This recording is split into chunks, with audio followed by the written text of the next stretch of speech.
Welcome to RAAONLINE. Today's lecture is on tongue. In this lecture, we are going to cover the two competencies.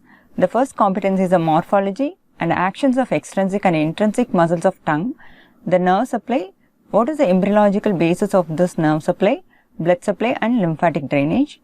The second competency we are going to cover is explain the anatomical basis of hypoglossal nerve palsy.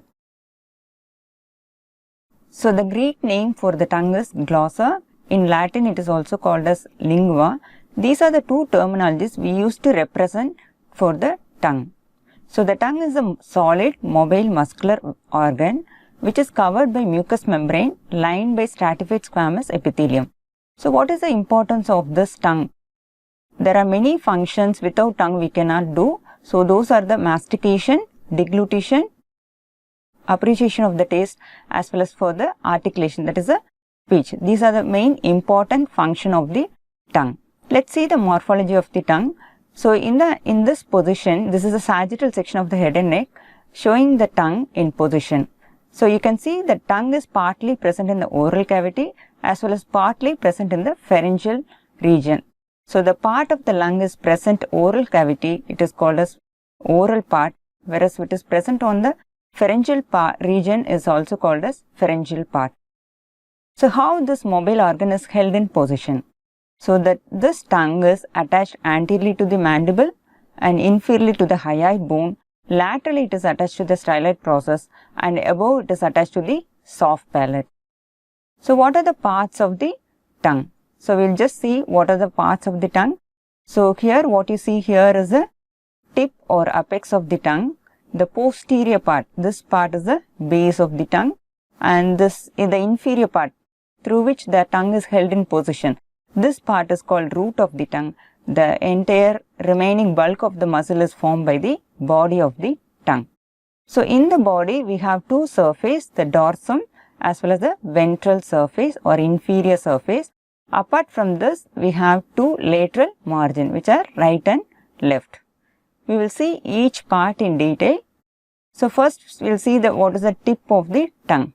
So, this tip of the tongue is also called the apex of the tongue. So, this is a free anterior end which lies against the incisor teeth. So, this is a part of the tongue which is protruded out of the mouth. The next part of the tongue is the base.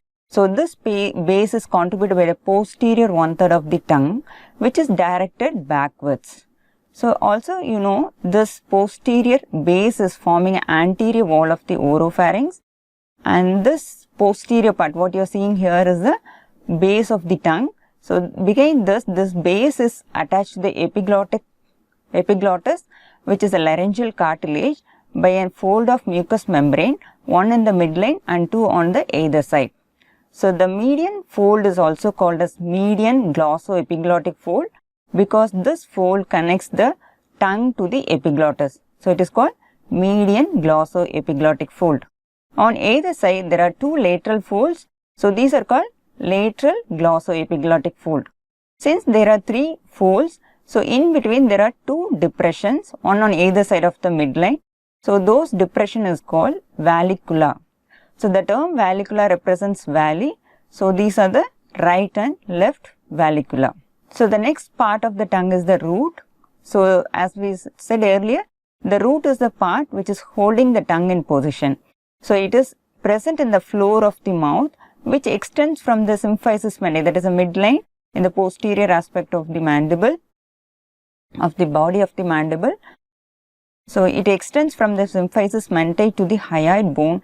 Inferiorly, this root of the tongue is related to the two muscles. So, this is a sagittal section.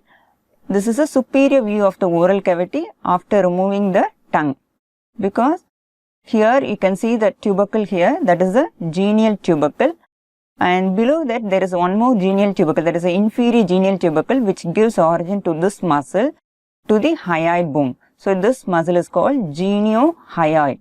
So, this is present on either side of the midline just below the root of the tongue. Just below this geniohyoid muscle, there is one more muscle here which is a flat membrane like structure which is separating the oral cavity from the neck region. This muscle is called mylohyoid muscles. So, this muscle is called mylohyoid. So, this is very important muscle, you have to know the relation of this muscle to the root of the tongue.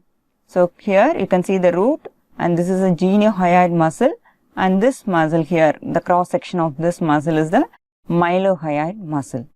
So what is the importance of this root of tongue?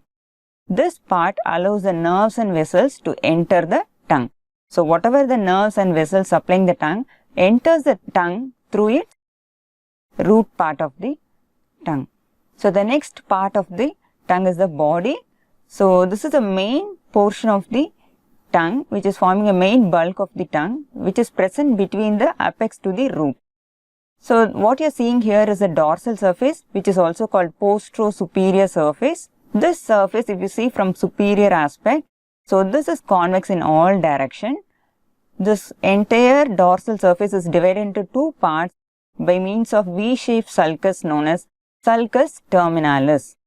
So because of this V-shaped sulcus, now the entire dorsal surface is divided into anterior 2/3 and posterior 1/3. Since this anterior 2/3 is present in front of the sulcus, this part is also called as pre-sulcal part, whereas the part behind the sulcus is called post-sulcal part. So which is larger? By seeing this picture, you can tell the pre-sulcal part is larger when compared to the post-sulcal. So the pre-sulcal part contributes 2/3 and also the post-sulcus contribute to the 1/3 of the tongue. So in this region, there is a foramen cecum, that is a median depression present at the midline where the V-shaped limb is meeting here. So this median depression represents upper end of the embryonic thyroid diverticulum. In other words, it represents the free upper end of the thyroglossal duct. So how to differentiate this oral part from the pharyngeal part? So if you see the direction of this two parts, the oral part faces upwards, whereas the pharyngeal part faces posteriorly. So first we'll see the oral part in detail. So as we have discussed, this oral part is present in the floor of the oral cavity. The relations of this oral part of the tongue is anteriorly, it is the apex of the tongue is related to the incisor teeth, whereas the margins of both the sides is related to the gums and teeth. The dorsum is related to the hard palate as well as soft palate. So it has two surfaces, the dorsal surface and ventral surface. This is a ventral surface and two lateral margin. These are the two lateral margin.